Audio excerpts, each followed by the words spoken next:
annual maximum award amount. These figures, I know, what year will your kid be graduating? Oh God. That's weird. It's weird enough to say 17, 18. So when your child graduates, these numbers are going to change. So obviously take these numbers with a grain of salt. But the programs will probably still be there. They're probably still going to be active as far as we know. I mean, obviously the state works off of all different kinds of funds. So as long as the funds are there, the programs are going to be there. But this is more of just kind of an awareness program night in order for you to say, okay, what should we be doing? What should we would be looking at in the future? So here's everything that we're going to be talking about. We will get into a little bit of the federal aid programs just briefly. But like I said, we're going to concentrate really heavily on all the state aid programs that Maryland Higher Education Center has available.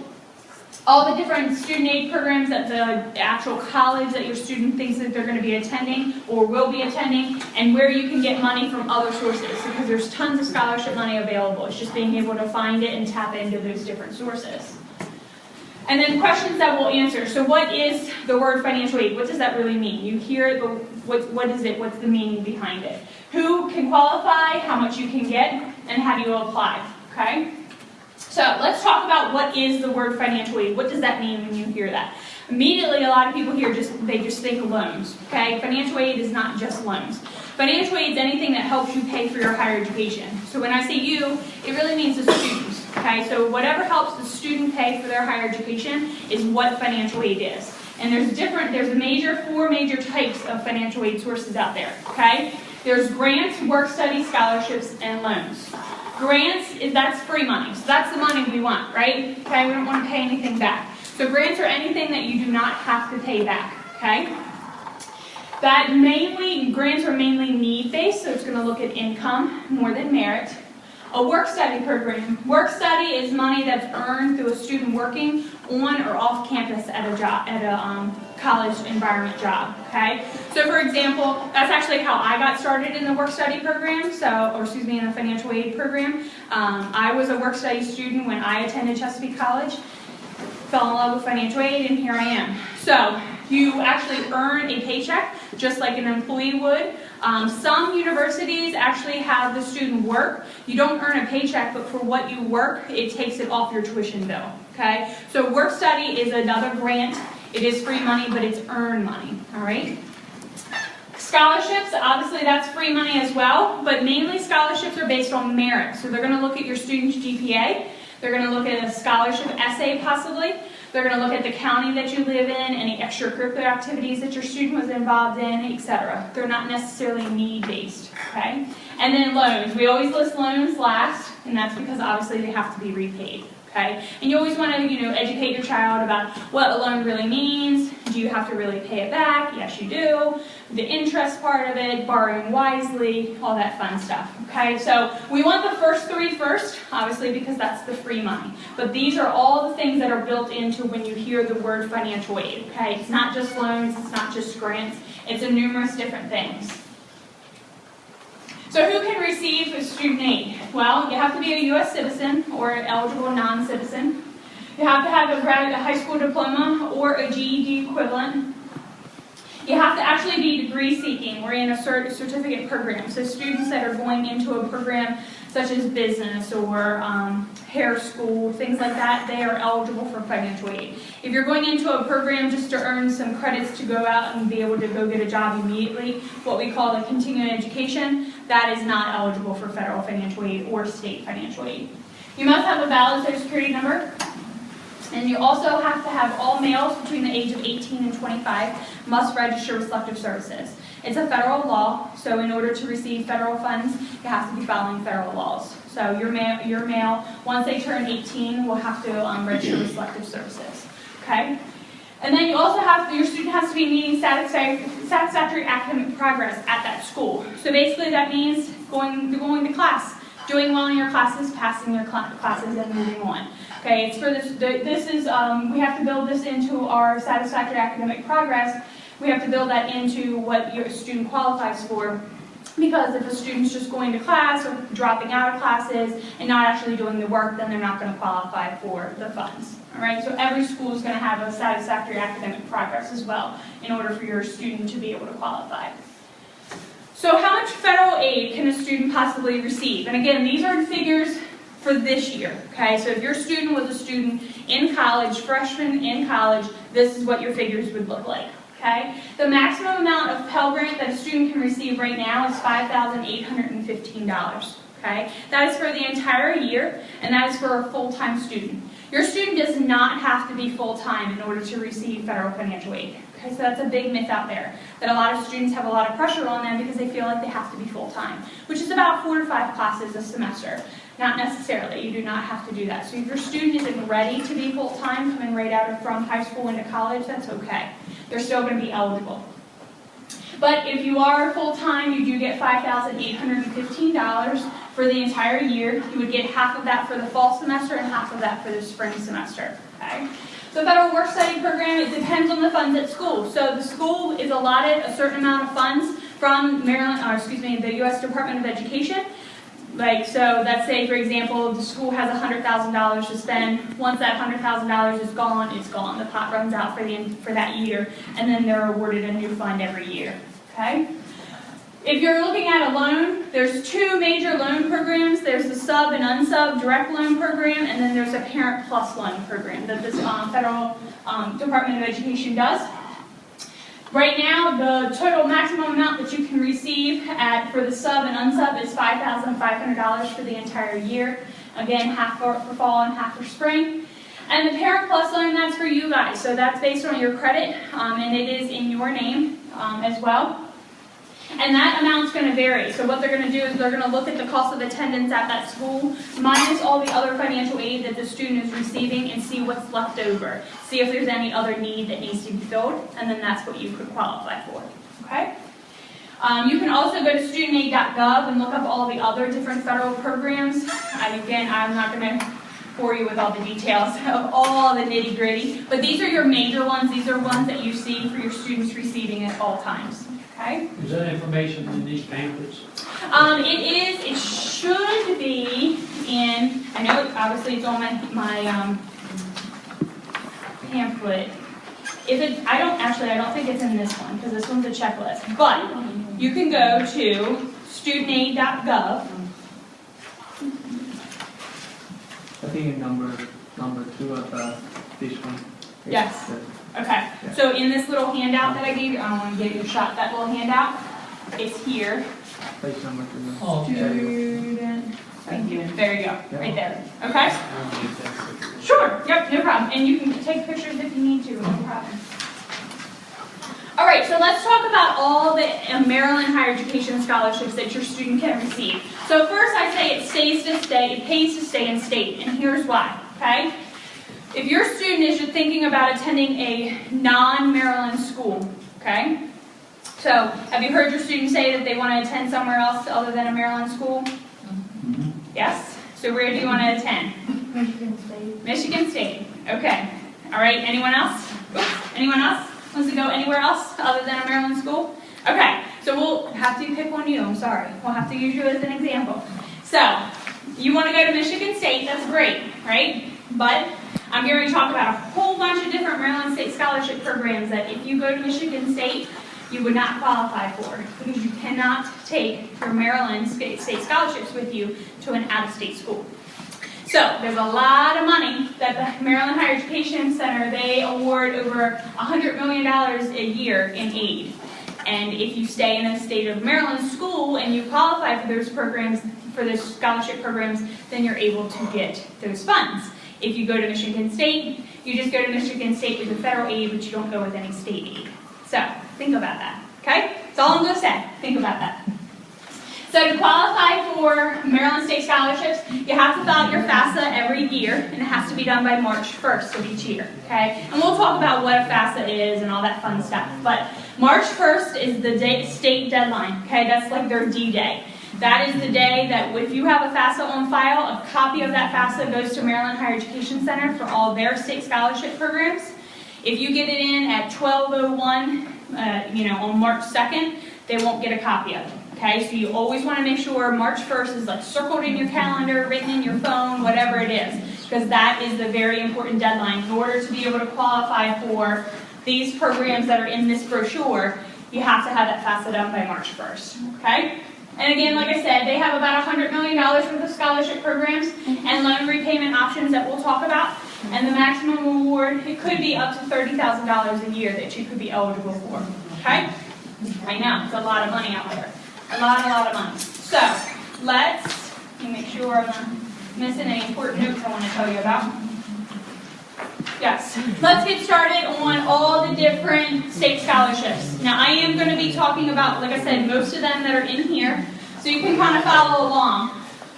But the very first one, the very most important one, is the Guaranteed Access Scholarship.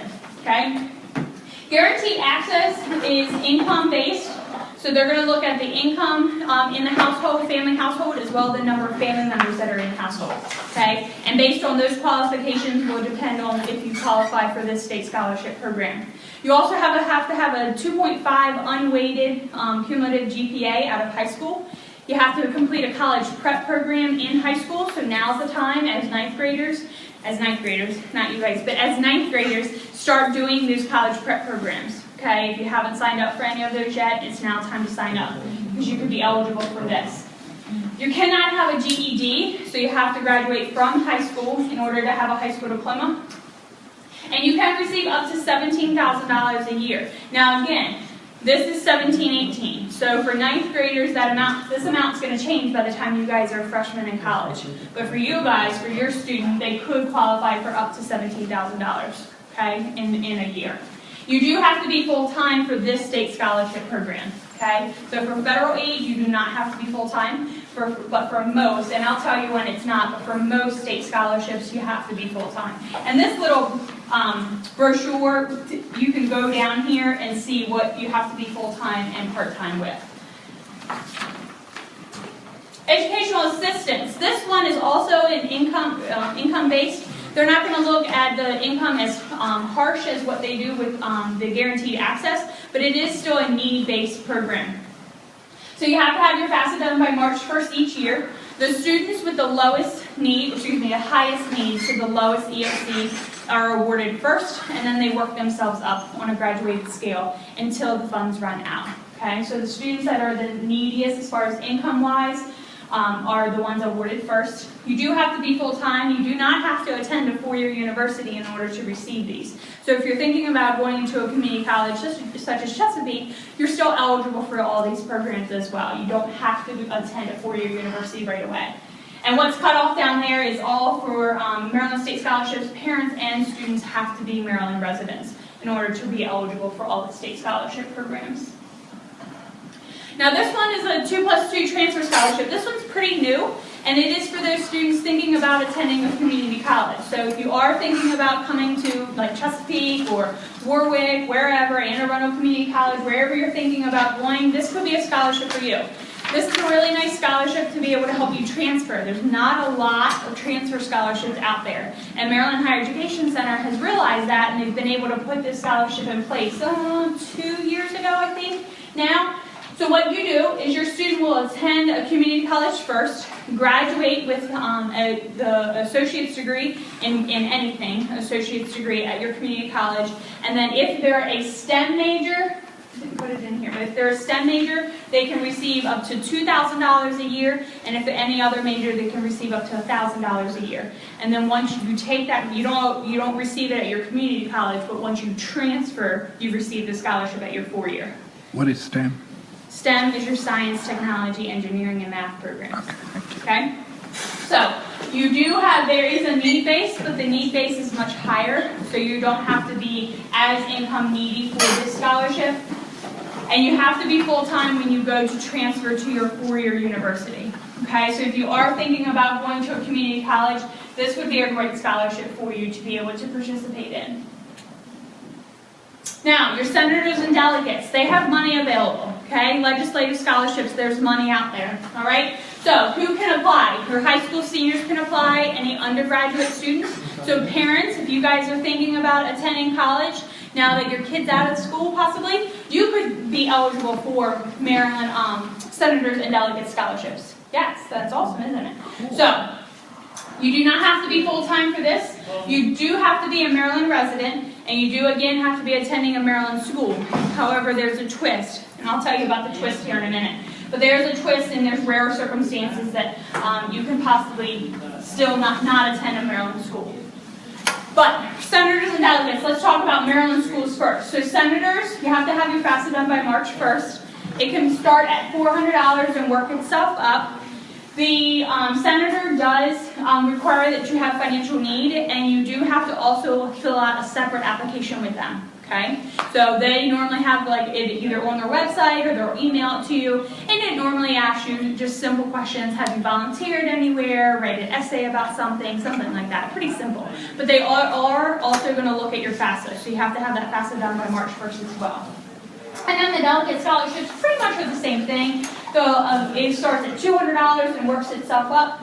And then the FAFSA is not necessarily required, meaning that they're not going to look at that for your eligibility, but you have to have your FAFSA on file for everything else. It's just that they're necessarily not going to pull that in and take a look at it when they look at your separate application. Okay? If you're not sure who your senators and delegates are, here's Dorchester County's Board of Supervisors of Elections office. You can call them, or you can go on mdelect.net. You plug in your address and your zip code, and they will tell you who your senators and delegates are. Okay? And before I move on, let me tell you the twist. So remember I said you have to be attending a Maryland school. Down here, mostly Maryland institutions. So here's where I'm going to pick on you again with your Michigan. Okay? So remember I said before, you have to be attending a Maryland school in order to receive your Maryland scholarships. However, if you receive a senator or delegate scholarship, okay, there's two circumstances that you can take those scholarships with you possibly, or one, but two different scenarios. The first is called unique population, unique major. So here's what happens is, what's your major? Do you know what you want to be? No. You just want to go to Michigan State. Okay. They have a good football team, right? Okay. So let's say your major is something that no Maryland school offers. Okay, and they are out there. And there's a student that I spoke with at Queen Anne's County High School that is in this situation. I wish I would have wrote his major down because it's different and I can't remember it now. But there is something about bioengineering something. It's very nitty-gritty. But there's no school in the state of Maryland that offers that major, okay? But somewhere in Michigan, a Michigan state does offer that major. You get it approved with MHEC, you have to fill out some paperwork, etc. Okay, so for unique major, because no school in the state of Maryland offers that major, you get to take your senators and delegate scholarships with you to Michigan State. Now, if you qualify for educational excellence that we just talked about, or GA, or anything else, you don't take any of those with you, just your senators and delegates. You still get charged as an out-of-state student, okay, so your tuition is going to be very expensive, but you do get to take those two state scholarships with you. Flip that, okay? Now there's one called Academic Common Market, and they're all on MHEC's website. But Academic Common Market is if no school in the state of Maryland offers your major, and you want to go to Michigan, okay, Michigan State, and they have that major, you don't take any Maryland State Scholarship programs with you, any Maryland State Scholarships with you, but you get charged Michigan in-state tuition, like you're a Michigan resident, okay? So, cheaper tuition, but no scholarships. That's Academic Common Market. But, unique major, higher tuition, out-of-state tuition, and you get to take two of your Maryland State Scholarships with you. So there is a little bit of a twist. No other Maryland State Scholarship programs work like that. Only the senators and delegates allow you. It's very specific. You have to fill out certain applications. You have to get the major approved. It's got to be, it can't be any, I'm just saying Michigan State might not participate in the program. I'm just saying that, obviously. But you have to get it approved, all that fun stuff, okay? So again, it does pay to stay in the state of Maryland. However, if you are looking out and your major is not offered. Now, it's not necessarily that your major is offered in the state of Maryland, but you don't qualify to get into that school. That's totally different. Let's say Salisbury offered your major, but you were not admitted into Salisbury, so you decided to go to Michigan State anyway. That's two totally different things. Okay? Any questions about that? That one's a little bit different, but That's the one way that you can take your Maryland State Scholarships. Okay? All right, let's continue on. So there's a lot of career-based programs. So if you're looking for something to do something very specific in your career, Maryland Higher Education Center probably has that program for you. They have a little bit of everything. So let's start first with the Charles Riley Fire and Ambulance and Rescue Squad Scholarship. So if you are looking to be in any of these fields, so fire service technology, EMT, emergency medical, fire service management, or public safety, and you are going to volunteer at your local fire department as a firefighter or EMT, or you are already a career firefighter or EMT, you can be eligible for this scholarship. Okay, so you would be serving as your volunteer or being a career firefighter while going to school. You do not have to be full-time for this scholarship. You do have to complete a FAFSA as well as a separate MHEC application. And again, on this little brochure here, it will tell you, see down the middle here where it says application method, and it says either FAFSA, or you see some of them that say FAFSA and OSFA. OSFA means the Office of Student Financial Assistance. That's through MHEC. So that means there's a separate FAFSA and MHEC application. So you have to apply through the state of Maryland for this scholarship as well. Okay, you have to do a FAFSA and a separate application. So when you see FAFSA and OSFA, that means there's 2 applications for that. Okay? All right, now you've gone to school, but you have a lot of loan debt. Okay, there's some loan repayment options available for you that the state of Maryland participates in. Yes, Mr. Potter, there is. You might want to listen up. First, the Janet Hoffman Loan Assistance Repayment Program. This is to anyone that is thinking or already participating as a lawyer, social work, teacher, a physical therapist or an occupational therapist, or social work. Okay? So if you are thinking about being any of those, you can have your loan go into their loan assistance repayment program. All right? There is an application that you do have to fill out through the state of Maryland as well. And you have to, there's kind of like a service obligation. If you are serving as, like, say, let's just say a nurse, okay? You have to be serving as a nurse to low-income or underserved residents. All right, so you can't be a nurse at any hospital. It has to be a specific hospital or specific center that qualifies through and the state will tell you whether your center qualifies as a low-income or underserved residents. And how do you pursue that information? Go through MHEC, so Maryland Higher Education Center. So their website, MHEC, right here down the back, mhec.maryland.gov, that little teeny fine print down there. You can go on there. And they have a conditions of award list, and they tell you exactly all the nitty-gritties of how you would apply for that. Okay, you're welcome. And then the second one, if you are a public defender, and you are a public defender for at least 3 years, you can qualify for the John Justice Student Loan Repayment Program. And the reason why we're telling you this is because if you are thinking about being a lawyer, being a public defender, being a nurse, being a social worker, you're going to go to school, and you're going to be in school for a while, okay? So you're probably going to have loans, no doubt about it. However, there's a way, and what we want to tell you now is that there is a way to possibly get those loans into repayment, reduced, or maybe even completely garnished, okay? So don't let, I know a lot of people say, I want to be a doctor, but obviously my loan debt is going to be outrageous, or I don't want to be in school forever because I'm afraid of loans, whatever it is. You can go be that doctor, but just know that there's programs out there for you available to be able to help you with your loan assistance. Okay? How about if you're thinking about being a dentist? Anyone thinking about being a dentist? Anyone kid thinking about being a dentist? Well, if you are, if your student is, there's a loan repayment option for that as well. You do have to go to an accredited dental school in the United States.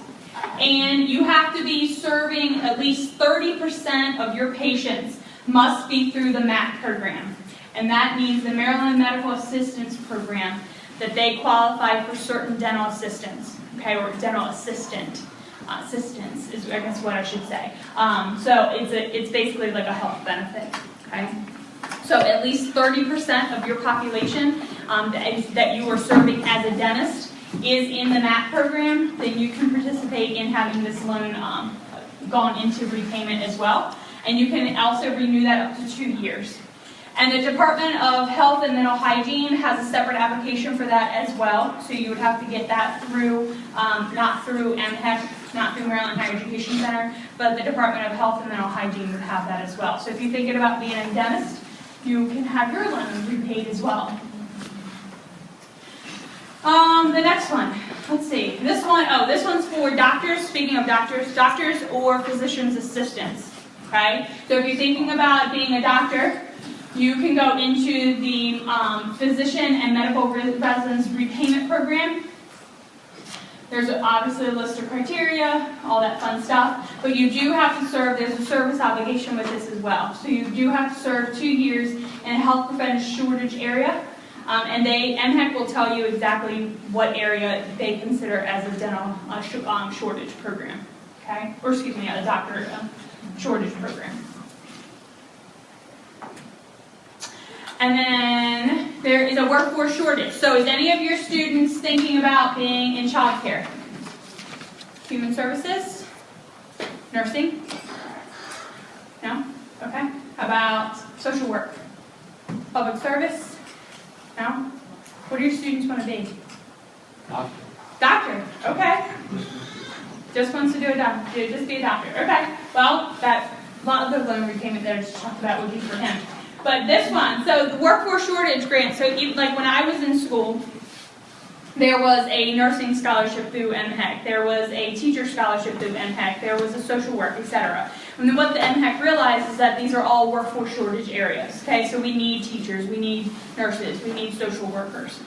So they formed into one big program called the Workforce Shortage Assistance Program, okay? And what you do is this is an actual scholarship. Fill out a scholarship application, turn it in July, and then they have to have a service obligation. If you agree to serve as a teacher for 4 years or a nurse for 4 years, however long you're awarded that scholarship, then you are awarded that scholarship.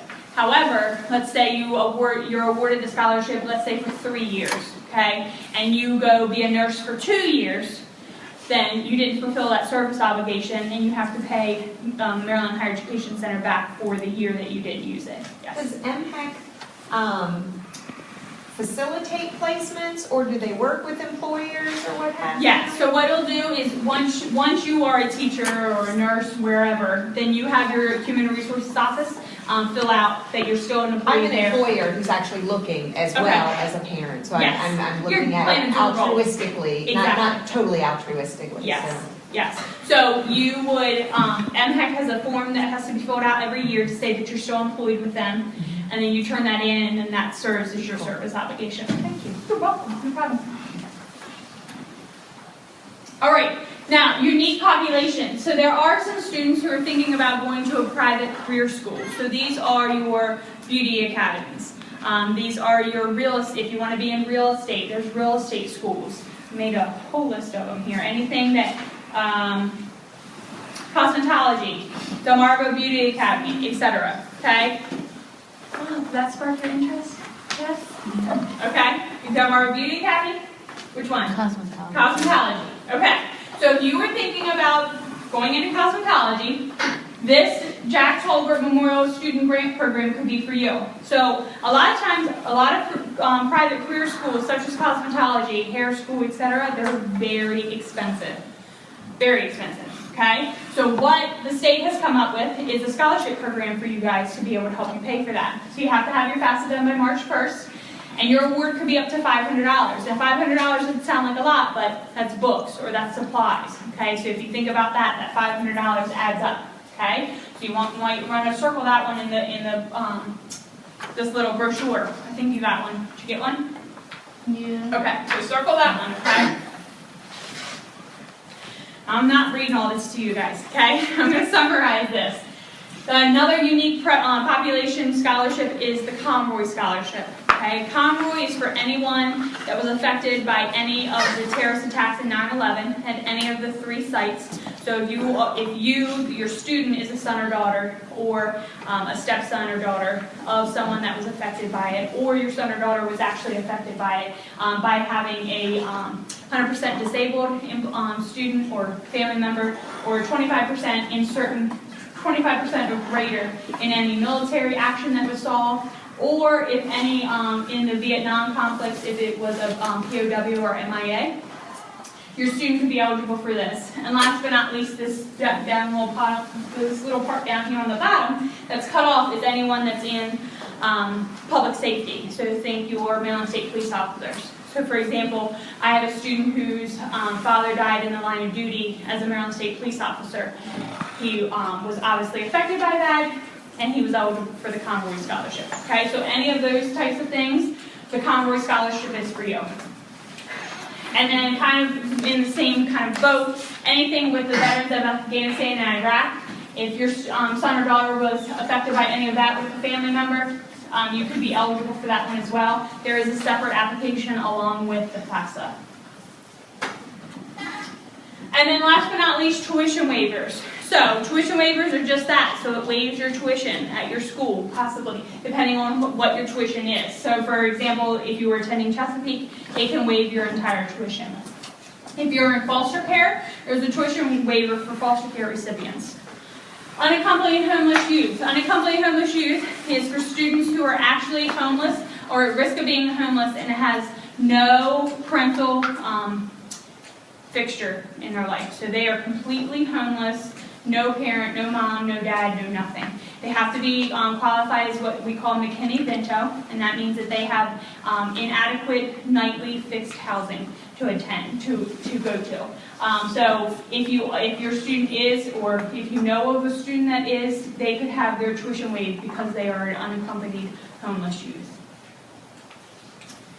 And then 2 more tuition waivers, students with disabilities. So if a student is receiving SSI or SSDI, you do have to have your FAFSA done by March 1st of each year, and you could have your tuition waived through the disability waiver. And if your student is in the National Guard, you can also have a tuition waiver for that. All right, so that's all the Maryland Higher Education Center programs. Phew. All right, sorry, we have to go over there. So where else can your student get money from? So we talked about federal aid, so the Pell Grant and federal loans. We talked about all the Maryland State Scholarship money, but there's more money out there available for your student, okay? So where else? Well, it depends on what program of study you're thinking about. So if you're thinking about going to, cosmetology, then you need to talk to the cosmetology school that you're attending. If you're thinking about going to Michigan State, then you have to talk to Michigan State. You also want to talk to whatever college your student is thinking about attending once it's time. So this time in your student's senior year is now that's the time that you want to start talking to your colleges. Okay, so it's December now. So December of your student's senior year, even though they're not going to be attending until the following August, now's the time. Okay, you have to think that far in advance. Okay, so go talk to your students' college. You want to talk to their financial aid offices, and you want to talk to their admissions office, because their admissions office has incoming freshman funds as well as the financial aid office. Okay, so you always want to tap into both of those resources. Again, you can always go to studentaid.gov and look up for scholarships as well. And we also recommend that all of our students make a free profile at fastweb.com. It's a free nationwide scholarship search. So what happens is your student goes out there, they make a profile about themselves, and then the FastWeb people go out and they search for all different types of scholarships that they think that your student's eligible for based on the profile that they made about themselves. So there could be scholarships out in California. You have no clue about them, but they're out there doing searching for them. They're emailing them to you, and then all your student needs to do is apply for them if they would like to. Okay, so that's always another tap of resources that you can tap into. So how do you apply for all the aid? Well, I talked about that FAFSA. Okay, FAFSA stands for Free Application for Federal Student Aid. A FAFSA is just simply an application done online every year. So every year that your student's going to be attending college, you have to be doing a FAFSA, okay? It is simply an application. FAFSA is not a program, okay? FAFSA is just simply the application. Free application for federal student aid. You can always find it at FAFSA.gov. You should never go to FAFSA.com. They will charge you $85 to fill out a free application. That's what FAFSA stands for, free application, okay? If you pay that $85, I can't get it back, okay? So it's a spam out there. Department of Ed says they're going to hopefully be taking over that .com here soon, but we'll see. So just go to FAFSA.gov, okay? Don't Google it because FAFSA.com is going to come up first. It's FAFSA.gov, okay? You want to fill that out every single year, and for your senior, you can go home tonight and fill out the FAFSA, okay? So the FAFSA became available for seniors, so if you have any seniors at home, the FAFSA became available as of October 1. And as far as we know, it's going to stay October 1. It was January 1. So for you 9th graders, as far as we know, Department of Ed is going to keep it as of October 1st. Every year, you're going to start filling out the FAFSA for, again, in October, you're going to be filling it out for the upcoming August. Okay, so you have to think 6-7 months ahead of time. All right? To be eligible for all those state aid programs that we talked about, that FAFSA has to be done by March 1st. So you have now from October 1 to March 1 to get that FAFSA in. So there's no excuse for missing that deadline. Where before it was January 1 to March 1, so it was a little bit of a tighter window. Okay? The FAFSA application takes about 30 to 35 minutes, if that, to fill it out. Simple, easy, put in your income information, and basically you're done. Institutional aid, again, I've said talk to your financial aid offices as well as your admissions office. They have money to give. And then scholarships. So your guidance counselor also is going to be your best friend when you're a senior year of high school. Okay, so she or he is going to have scholarship money out there available for that we as colleges don't even know about. And what it's called private funds. So all the local donors around your county are going to be contacting them saying, here, announce this to your seniors. So your churches, your Lions clubs, any of those organizations, they have money to give, okay? But you have to go to them. Your student has to volunteer with them. So now's the time, if your student is not volunteering, if your student's not doing well in school, if your student doesn't like to write essays, if your student doesn't like to participate in anything, you got to get them, speaking of gear up, you got to get them geared up. You got to get them ready to rock and roll. Because when they fill out this scholarship application, and it says, what volunteer activities have you done in the past 12 months? And there's nothing on there, that's not helping their chances. Okay, so especially if you go to your local church and ask, for a scholarship application and they have no clue who you are. Okay, so you've got to get active. You got to get active in your community. You've got to start doing really, really well in classes, because everything that you do now, which I know you guys as parents know this, so I'm preaching this to your students. Everything that your students are doing now will affect them in 3 to 4 years when they go to fill out those scholarship applications. Okay? And I will go home with you all and tell your students that if you need me to. Okay? I know they like to hear it from someone else. They're like, yeah, right, Mom. Yeah, I know. I totally understand. So, you want to know, you 9th graders, you guys want to know what you could be eligible for? Well, there's a tool out there for that. Okay? So, if you go on FAFSA.gov, that same FAFSA website, there's going to be a little button that says it's a FAFSA forecaster. You can go on there now, and you can plug in income information of kind of just get you a projected idea of what you could be eligible for if your student was attending right now. And that's a nice tool for you guys to be able to start pre-planning and saying, okay, if this is all we're going to be eligible for, then this is where you want to, if you want to attend Michigan State, and this is what you're eligible for, and this is how much Michigan State is now, let alone in 3 years, we got to start doing something, right? We've got to start saving. We've got to start applying for more scholarships. We've got to, get you volunteering more, whatever it is, okay? So the FAFSA Forecaster tool is a really good pre-planning tool for you guys to work with and be able to know kind of what your picture is at the current time. More information, if you need any more than what I gave you tonight, studentaid.gov. Your college, you can also live chat when you're filling out the FAFSA. So for you guys, for seniors, when you go home and you're filling out the FAFSA, if you're filling it out at 1 o'clock in the morning, there's live chat available, okay? Or you can also always call Department of Education at 4 Fed Aid, and they can always help you all about all the programs and all that fun stuff. last but not least, any questions? Anything that I didn't cover that you were hoping I would cover, or anything you're not understanding, anything like that? My business cards are up here. I'm more than happy to help you guys. Yes. Did anybody else have questions? Because I got some questions. Specific actually to Chesapeake College and what have you. I can do that. Dual enrollment, at what time are students here at CSD eligible to start dual enrollment now? You should be your 11th grade here. Yeah, Okay. your 11th grade. And I understand that there's now, and it may change as time goes on, but I understand that the George B. Todd Fund Correct. might have scholarship money for Dorchester residents for Yes. dual enrollment. How does that currently work? So you apply, it's just like a scholarship program, it's an application, right? Yeah. It's a scholarship application that you apply for, it's based off income information. And would we apply through Midshore Community Foundation? Will we No, apply you can apply here? it from Chesapeake. Okay. Your guidance Okay. counselor should have Okay. scholarship applications, or you can grab one from our admissions office as well. Fill out the scholarship application, it's going to ask income questions, I'm not sure specifically what income